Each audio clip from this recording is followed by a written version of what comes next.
Hey guys, welcome back to another episode of the Grow Your Practice podcast. My name is Lachlan Hetherington, and I have the special privilege of chatting with Di today, who is the owner of Active Recovery in Canberra. How are you going today? Yeah, good. Thanks, Lachlan. Thank you for having me along.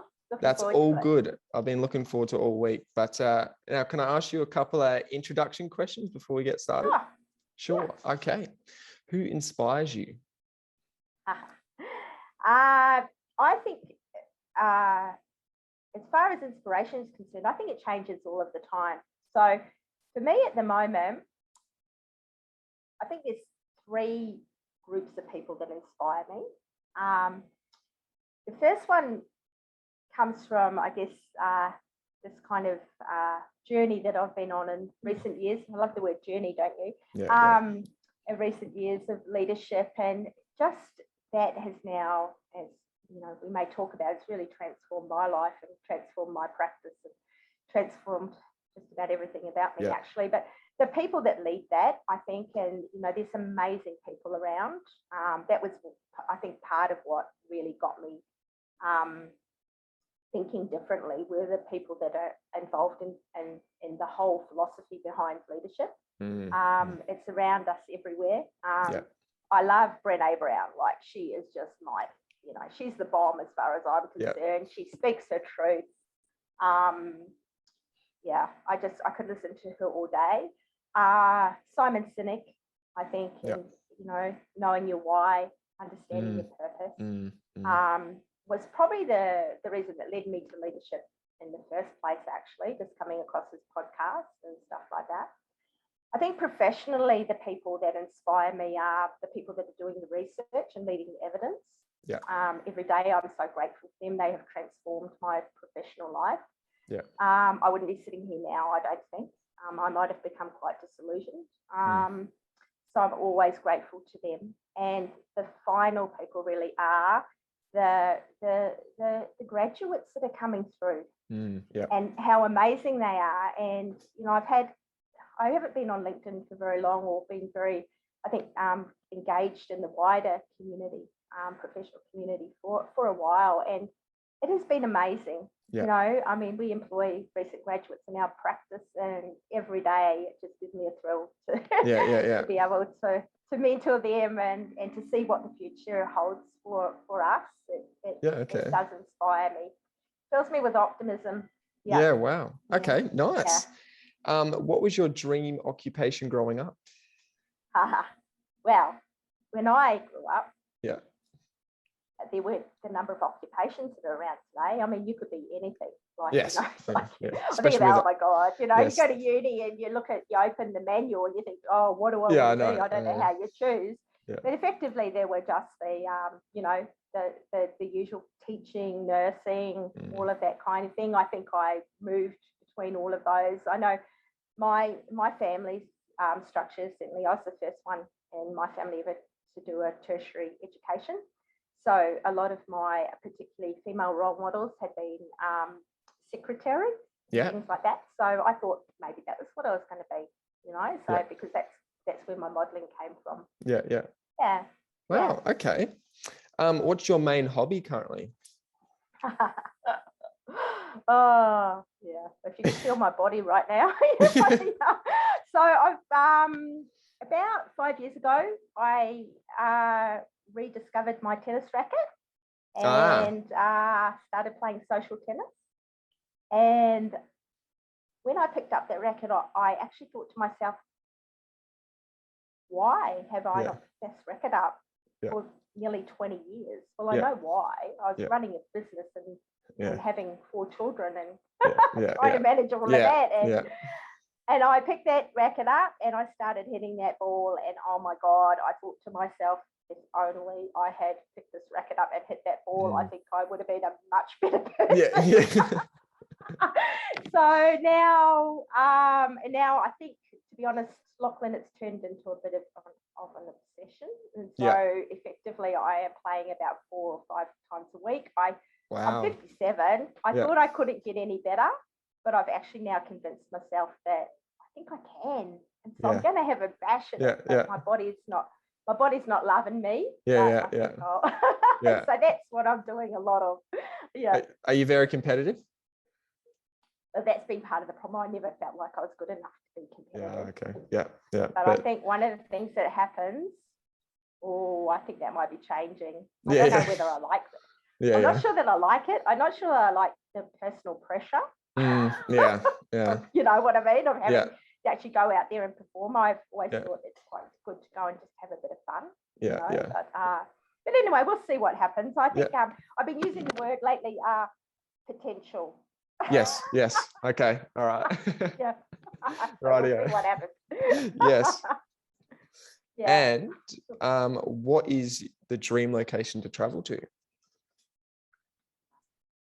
Geez, this is such an emotional one, isn't it? At the moment. Yeah. Because, you know, oh my God. I mean, traveling for me is just something that's just so amazing. And I'm just so grateful that I have had the opportunity to travel a lot through my life. And so and to have those memories over COVID has been, and have those Facebook memories come up, Yeah. Oh my God, like 2 years ago I was in Japan. I know. Japan, I love. Well, I was in Japan as well. 2 years ago when all COVID was crazy. Yeah, that's right. Yeah, so we went. That was our most recent overseas trip, and everyone raves about Japan, and I'm going, hadn't been there. Yeah. But I thought, it's a bit like going and see that movie that everyone raves about. And get there and go, oh my God, this place, it just blew my mind. Like it was just, and it blew a whole lot of ideas and stereotypes that I had, and it just, it was awesome. I loved it. So, the people over there are just so beautiful and like kind, like my God, and respectful of each other. Like even you're not allowed to, like, just a little thing I picked up, you're not allowed to wear your backpack on your back because you might swing around in the train and hit people, so you actually have to wear it across the front. Like just those little things in that culture. Awesome. And where did you grow up? Okay. But now this could be a very long story, but I'll try to keep it short. I grew up in Midtown, New Zealand, so in the 70s and 80s. And it was a great childhood. It was the freedom days where you'd kind of leave your house in the morning and come home at lunchtime, and then go again at, nobody knew where you were or what you were doing. I'm sure we got up to lots of mischief and lived a pretty free life. We were pretty tough. I used to walk around most of the time with bare feet. We're pretty wild, pretty feral, I think, in some ways. But it was a pretty awesome time. And then I guess going through, high school and stuff, and looking at what I was going to become or do. It might still be like that at school a bit. I think things might be changing, but you had to do careers and figure out to lock your career in, and that kind of thing early. And I wasn't really sure, so it was managed to get there in the end. Okay. That's good. Okay, so now take us to the beginning of how you found physio, and all the way going through to, did you start off in the private health or the public health sector? I'd love to hear that. Okay. So that was quite a nice segue, wasn't it? Because I was sitting next to this girl, and probably what year was it? Year 12. And we're sitting there together, and we were looking at all these brochures trying to figure out what we were going to be. And she had a couple there, and one was, so I was thinking of doing what was called chiropody, which is effectively what podiatry. Oh, okay. So that's kind of the old-fashioned word for podiatry. And so I was looking at that, and then she had this brochure for physio, and I picked this thing up, and I thought, this sounds kind of interesting. So I had a look at it and thought, actually that might be okay. I don't know much about it. So I decided to ring the local hospital, the Waikato hospital, and ask them if I could come into the physio department and have a look around. And anyway, this was the day that I met a woman called Gillian Gorick, who was the, one of those, she was an unmarried woman who had devoted her whole life to the profession and who loved it with a passion, but she was, you know, she come across as quite, you know, down the line kind of thing. And so she got one of the other physios and said, okay, so Dianna's here, so how about we show her around the physio department? Now, when I say show her, I mean show her, right? And so the directive was for this other physio to take me around and show me everything, and literally everything. So they showed me like someone that had third-degree burns and was in screaming, took me to intensive care with someone with tetanus on a, you know, on a respirator. Took me to see a kid with cystic fibrosis, you know what I mean? Like the whole lot, like through the whole department. And then I come back after about, you know, half a day. I walk into her office and she goes, well, you know what? I actually really think I could do this. I quite like it. Like, you know, I was 17. And she goes, okay, well, she says, oh, well, that's great. She said, I'll put in a good word for you then. And back in those days, there wasn't such a thing as an ATAR or anything. So you had to apply. And there were 2 schools in New Zealand, in Auckland and Dunedin. So I was 17 and I applied for both schools. And I had to fly like to Wellington for the Otago interview. And I'd not been on a plane, you know what I mean? Wow. I went by myself down to Wellington, and that day, I don't know if you know anything about Wellington, but like it's one of the windiest cities in the world, and it was one of those days where you almost had to have a rope to walk down the street. It's literally dry. Like it can get so windy there that they put ropes down the street. I don't know if it still happens, but used to. And I went to the interview, and I also interviewed, and I didn't get one for Auckland actually that time. And then I basically got a letter in the mail saying that I hadn't been successful, but I did get some feedback from the Auckland unit to say to me that they just felt that I was a bit young and that I ought to go off if I wanted to become a physio and do something else for a year. So this is kind of before gap years even really existed much, you know what I mean? People used to just go straight from school into their career. So what I did was I went and worked as a nurse's assistant for a year in a private hospital and lived at home. And then it was interesting because the second time I didn't get an interview for Auckland, but I got one for Dunedin. So I went for this interview and I got accepted. And that meant, of course, leaving home, you know, at 18, about, you know, from the North Island down to Otago to uni down there. Best days of my life. Oh my God. The uni down there is just amazing. You know, there's it's still, you know, people know that going to university in Dunedin is one of those amazing experiences of student life. And we had such a good time.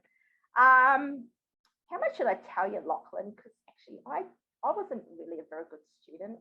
I was a pretty, I don't know. I don't know what that was about. Look, physio was hard. You know what I mean? Like it was pretty hard. I thought it was quite hard. I'd been quite a good student at school, but I wasn't an A, A student. So I failed my first year. Physiology and physics. I failed. So anyway, that was okay because I knew I'd fail. You know, like I knew that I hadn't done very well. Maybe I didn't study. Maybe I was partying a bit too much. I don't know, Oh well, you know, they're the good old days. So, you know. Good old days. So anyway, I ended up having to go into this special. I passed. So I got out in January into a special pass. Went back into the second year. Got to my end of my second year. And in the second year they had a practice of physiotherapy exam. And I failed. Now I'm still to this day not quite sure how or why I failed. Anyway, that's okay. Anyway, I had this big, at the end of that, I was pretty upset about that. Like the first year, not great academic. Maybe I just need to study a bit more. That was okay. Second year, I couldn't figure it out anyway. So I kind of went home from really feeling very demoralised. And at that point, I could have tried the Canon. Yeah. But at that point, I thought to myself, well, actually, some of these people here have obviously had confidence in me, Gillian Gorick being one of them. And then, the people that accepted me in, out of 800 applicants for 42 places, like I must have something, So I decided that I must have something, so I'll give it a shot. And anyway, so I went back and did a special, and I think that was really affirming, because what happened there was my clinical supervisor for my third year, because the whole of third year was fully clinical supervision, said to me, "You just did an amazing job at that. I don't know how you failed that exam." Yeah. I don't know how I failed either, but anyway, that's good.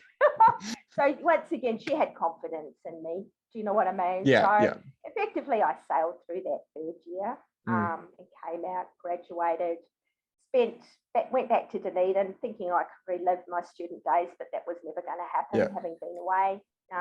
Things are never the same. Spent most of my first year just working quite hard. There was really high attrition rate through the hospital system in those days. So because a lot of New Zealanders used to get up and leave and go overseas, after maybe their first year of working. Yeah. So I worked lots of overtime, saved up lots of money, and then went overseas.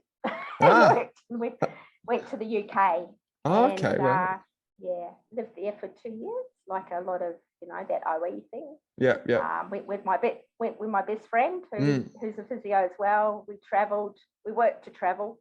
That's what we did. We bought bikes. We travelled. We did all kinds of things. It was amazing. It was very good confidence builder, I think, as a physio over there. I think a lot of the UK physios always thought that New Zealand and Australian physios were very well trained. You know what I mean? Like they just, So it was a great experience. And then I met my husband, who is an Australian. I had no desire to travel to Australia. I had no desire to marry an Australian. I met my husband. The rest. The rest is history. More or less. And then we kind of came to eventually coming back. I ended up in Melbourne. And at that time, I worked at the Kingston Centre, which is still there in Melbourne. And it's kind of aged care rehab hospital. I think it still is. Oh, I loved it. I just loved that job. Like I'll say, it was just like, I loved the multidisciplinary team. It was kind of the time where I really worked with a very diverse range of patients. I think back in the day, like Melbourne, lots of people from lots of Vietnamese, Eastern Europeans, so many different cultures, learning about them. I think that was all the thing. And the team there was just amazing. We used to do amazing social things as well. And Melbourne was a great social city. And then what happened is I got on, John and I travelled again up through the Northern Territory and got married. And then we went to the United States for almost 2 years, and I didn't work at all. And I kind of call them almost my lost years. It's kind of like, my purpose changed. I didn't really, I don't think I created a purpose, but I didn't really. I did become a mother. I did become a mother then, and so that did create a purpose for me. And that was cool. But when we finally came back to Australia, we settled in Canberra, and then I started working part-time in a private practice. And it was really, working in a private practice was more about having a few, dollars of my own in my pocket. And to be able to work and to have a bit of adult time, to have a bit of, socialization and to practice, to practice physio, you know what I mean? Like to get back into it and, and it was pretty cool. So I enjoyed that job. I wasn't working a lot. But one of the things that was happening around that time, and it was right across Australia actually, but a lot of it in Canberra, was during the time of the RSI epidemic. You want to call it an RSI epidemic. Canberra's public servants, right? And so, and working in private practice in those days, I think things have changed a little, somewhat. is that, it was pretty much hands-on electrotherapy. Yeah, Didn't okay. do much exercise. We were all cubicles, hot packs, that kind of thing. Yeah. And that's where I met the people who came in that would tell me, when I'd ask them how they are, how are you? Yeah, Or, how did you go after last time I saw you? Oh, well, I was really good for 24 hours. And then, but actually, I haven't been much good since then, and I'm not sleeping very well, and I'm not doing this. So should we just do what we did last time again? Oh, yeah, that'd be really good. So, and so we had this kind of onward wheel of repetition of these people, and some of them were so distressed, by the pain they were getting. They were in compensable systems that didn't know what to do with them. There was a lot of, it's a complex condition. We know so much more about persisting pain now and the contributors to it. So, and that was before, really what year am I talking about? Probably mid-90s. So, we haven't kind of moved into our growing understanding of pain, and that came a little bit later. It was starting to change, and certainly their compensable bodies at that point were starting to say, well, actually, we need to figure out, we can't just keep paying for treatment for people. You know what I mean? There's got to be, and what they would do then is they just send them for a medico-legal assessment that would just tell them that it's all in their head and tell them to go away. You know what I mean? That's how they dealt with it, and it wasn't cool, right? So I went off to have my second child, and then I ended up needing to come back to work, which is really interesting. I actually needed to come back to work. And so I went to work in a practice because my previous employers didn't have a position for me. Obviously, they needed to have somebody else. So I went to work in this practice, and it was only 12 hours a week. So it wasn't very much, but it was just enough, The girls went into childcare. It was really close. It was perfect. It sounded like the perfect job. I lasted there about probably, I think maybe 12 weeks. I liked it for 1 week. I think from there on, I didn't like it. And it was the 15-minute appointments. It was, I was always running late.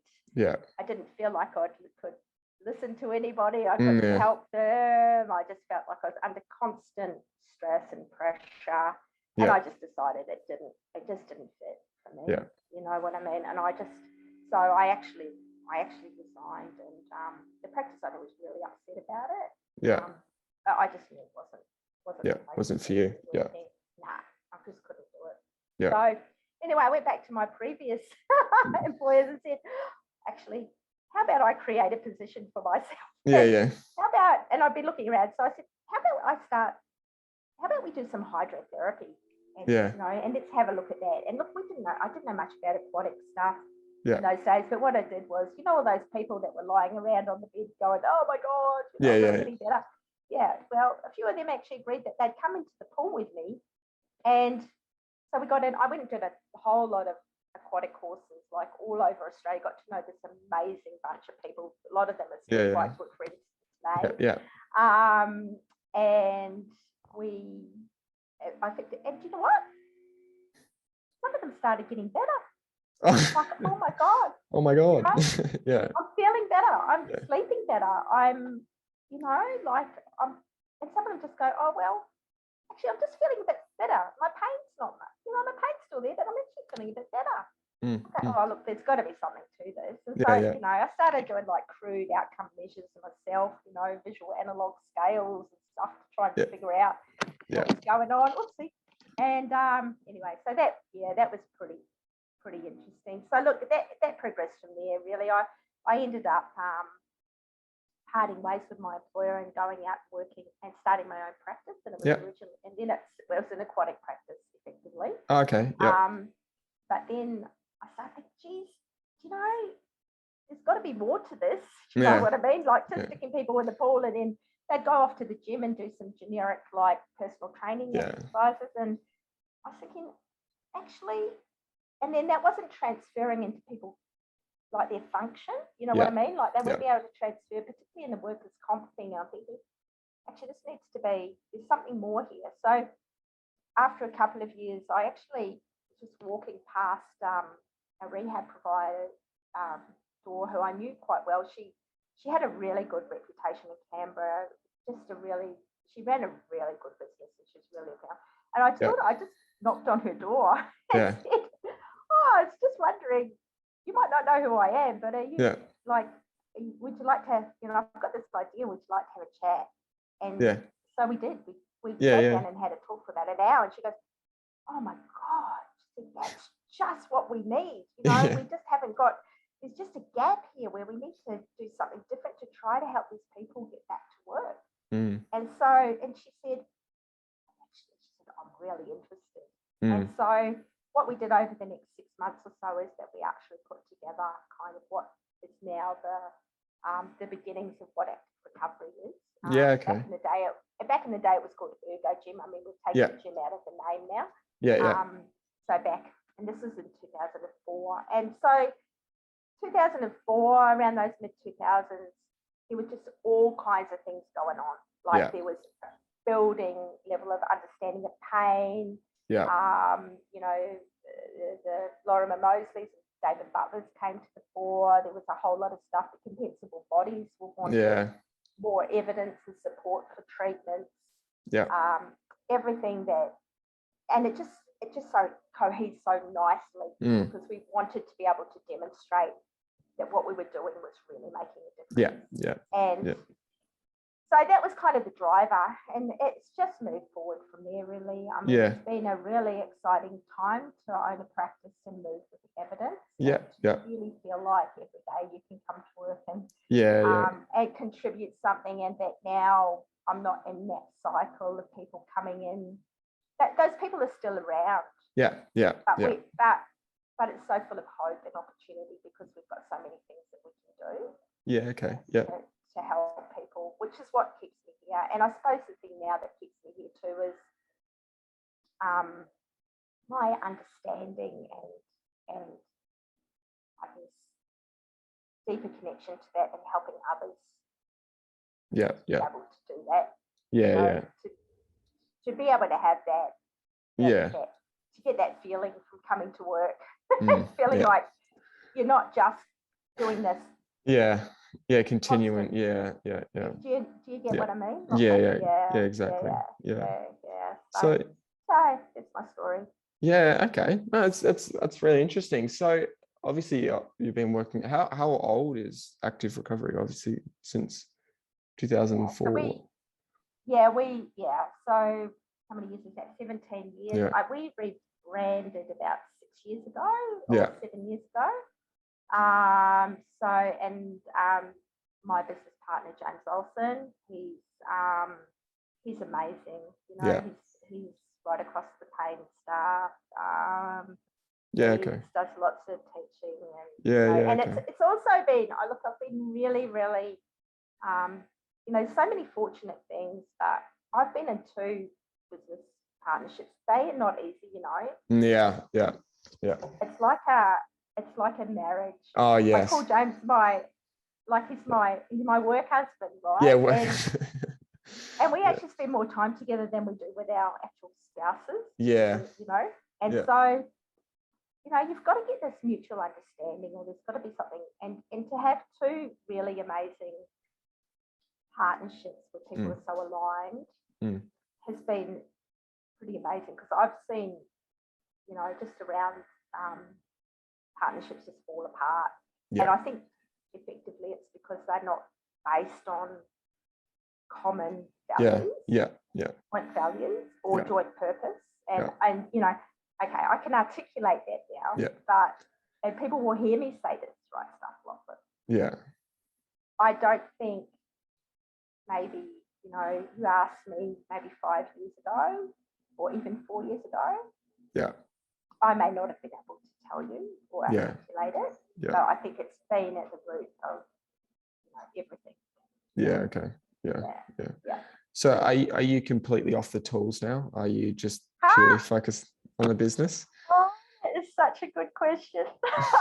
And the reason why I'm laughing is because I have been off the tools, right? because I have felt like my purpose is to help everyone else build and to help them. The thing that I hadn't realised, Lachlan, because I'm back on the tools. Yeah. Because it's this idea when you're a business owner, like, how do you work this out? Like, you've got so many competing demands, right? And you want to build your business, you want to speak to referrers, you want to. There's so many moving pieces. You want to put in processes to make sure things, you know, or you're upskilling somebody somewhere, or someone leaves and you go, oh God, you know, all this stuff. It's continual, right? Yeah. And I'm thinking, I cannot do a clinical load and do all of that. Well. Yeah. Right. Yeah. So this is part of, you know, getting those processes good, kind of helping people to do their job well. But coming back to the tools, for me, has been one of the best things. Yeah, wow.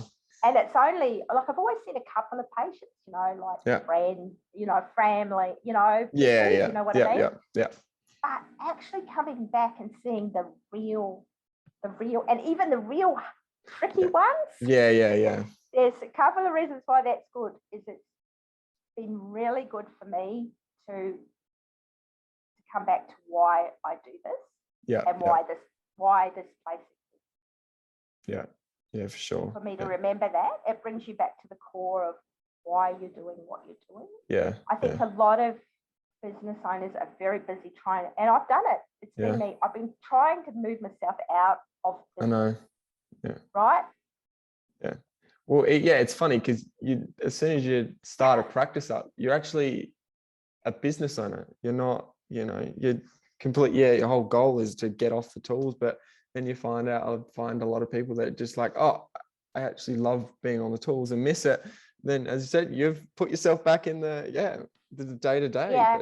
Yeah. And the other thing I think that it's really helped me with is particularly having, you know, recent graduates. It actually brings you back to some of the things that they are being like.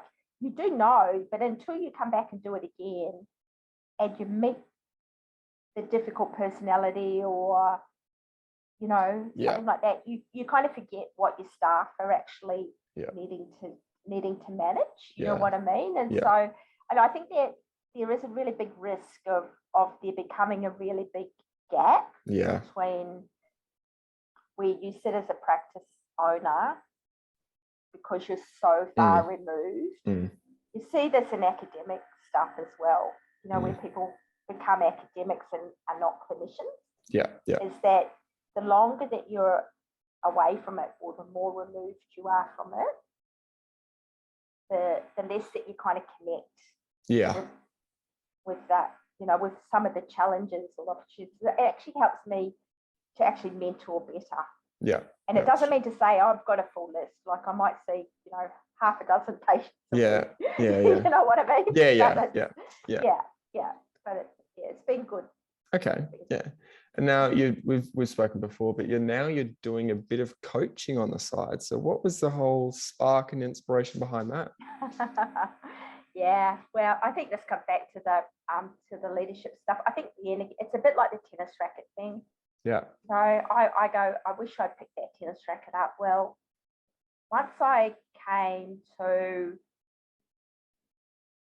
having the experience of having some coaching myself and learning about mentoring and coaching through the leadership course that I did about, 2018, so it's not that long ago, right?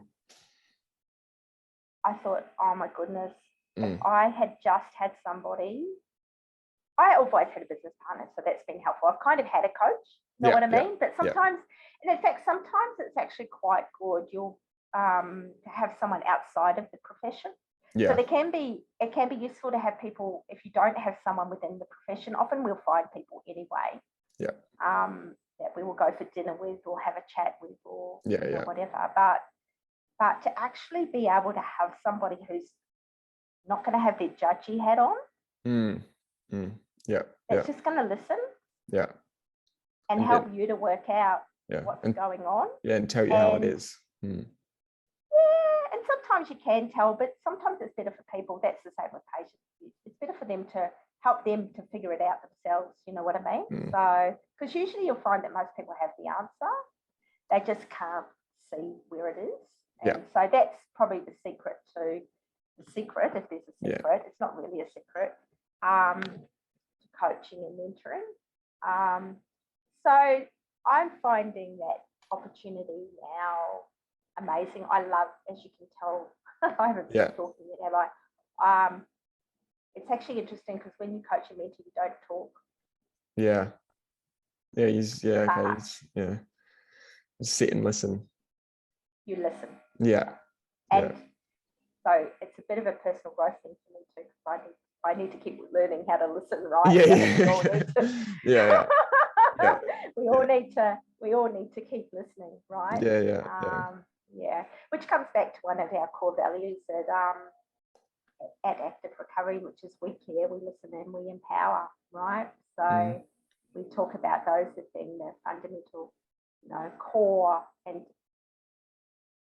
I guess that's the thing, is that I come back to this quite a lot lately, because I think that the values sit underneath just about everything that everyone does, but they may not be aware of it.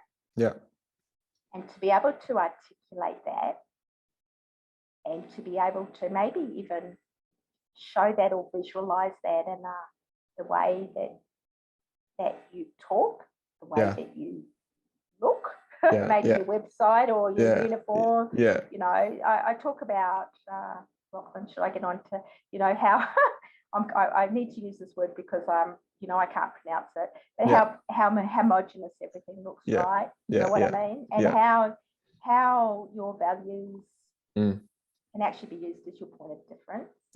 And how they speak to who you are and what you are. And they can, but you also need to be able to stay true to those values, right? For sure. So that's kind of the background to where I'm at. Now, as you said, like Active Recovery is very value orientated, but I'd love to hear how you came up with your values.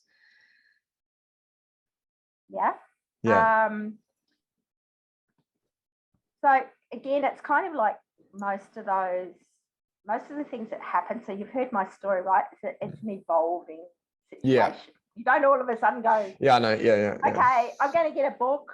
I'm going to get a book, and there's about 500, and I'm going to write them down, and they're going to be like, what have we got?